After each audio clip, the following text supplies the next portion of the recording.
Hello everyone. Welcome to the channel. In this video, I will show and tell you how you can unblock in WhatsApp. Please subscribe to the channel. Put likes. Write whether you succeeded in my way to do or not. Be sure to leave comments. I will read and reply to everyone. Let's get started. Let's go. To do this, we go to WhatsApp on our iPhone or Android. I'm showing on the iPhone. We're in WhatsApp.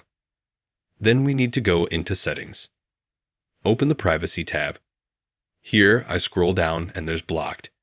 Click here. This brings up all the phone numbers that we've ever blocked. If you want to find someone, we scroll down.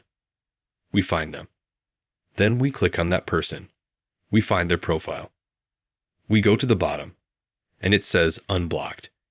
Click it. Then once we've unblocked the person, now the person can call us, make audio, video, and also send Messenger. This is how easy it is to unblock someone in WhatsApp. Subscribe to the channel. Write comments. Put likes if you help them like this video. Thank you all for watching. Goodbye.